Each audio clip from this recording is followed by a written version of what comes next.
مصر تأثر كغيره من الشباب بالهواتف المضللة. بسم اللہ الرحمن الرحیم.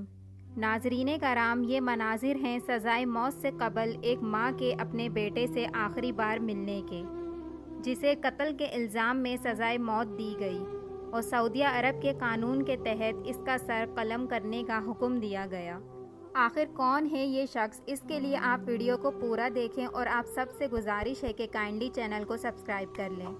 ناظرین، یہ ہے محمد بن مرسل، جو کہ سعودیہ عرب کے شہر نجران کا رہنے والا تھا. پیشے سے یہ ایک سنگر تھا اور انٹرٹینمنٹ کے لیے مختلف فنی ویڈیوز بھی سوشل میڈیا پر شیئر کرتا رہتا تھا.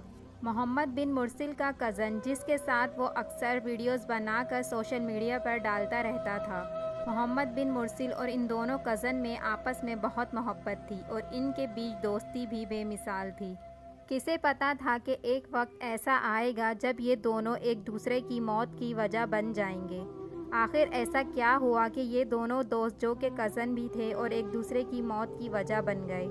تو ناظرین، حقیقت کچھ یوں ہے کہ یہ دونوں دوست کسی پارٹی پر گئے ہوئے تھے. اس پارٹی میں ان دونوں دوستوں کے درمیان کسی بات پر بحث بازی شروع ہو جاتی ہے اور یہ بحث اس حد تک بڑھ جاتی ہے کہ یہ ہاتھا پائی پر اتر آتے ہیں. دونوں دوست آپس میں ایک دوسرے کو مارنا شروع کر دیتے ہیں. پھر یہ لڑائی اتنی بڑھ جاتی ہے کہ محمد بن مرسل کے ہاتھوں اپنے کزن کا قتل ہو جاتا ہے. ان دونوں کے بیچ لڑائی کی کیا وجہ تھی، اس کے بارے میں لوگوں کی مختلف رائے ہیں. کس کی بات سچی ہے اور کیا اس قتل کی اصل وجہ تھی، یہ تو اللہ رب العزت ہی بہتر جانتا ہے.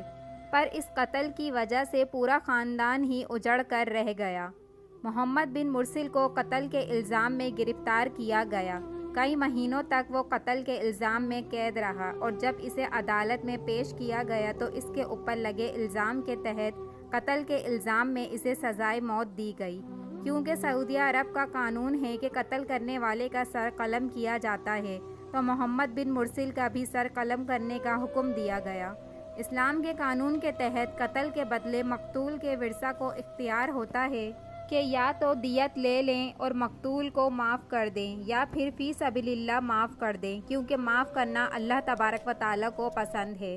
محمد بن مرسل کے اہل خانہ نے بھی یہ فیصلہ کیا کہ ہم اپنے پورے قبیلے اہل رزق کے ساتھ جا کر اہل سنیج کے قبیلے یعنی مظلوم کے اہل خانہ سے معافی مانگیں گے اور درخواست کریں گے کہ یا تو وہ ہم سے دیت لے لیں یا پھر اگر ان کا کوئی اور مطالبہ ہے تو وہ بتا دیں اور اس کے بدلے قاتل کو معاف کر دیں.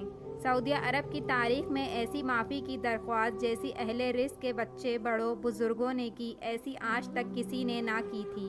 بڑے بوڑھوں بزرگوں نے اپنے جبے، اپنی چادریں اور اپنی دستاریں تک اتار کر اہل سنیج کے لوگوں کے قدموں میں پھینک دی. جوانوں اور بزرگوں نے اپنے سروں میں خاک ڈالی اور اپنے گھٹنوں کو اونٹوں کی طرح باندھ دیا اور خود کو جانوروں کی طرح کھوٹوں سے باندھ کر معافی کی درخواست کرتے رہے.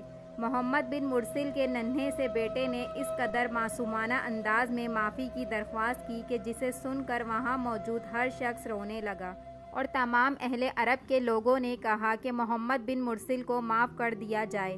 محمد بن مرسل کے اہل خانہ نے اس قدر عاجزانہ طور پر معافی مانگی کہ یہ واقعہ پوری دنیا اور خاص کر عرب میڈیا کی زینت بن گیا.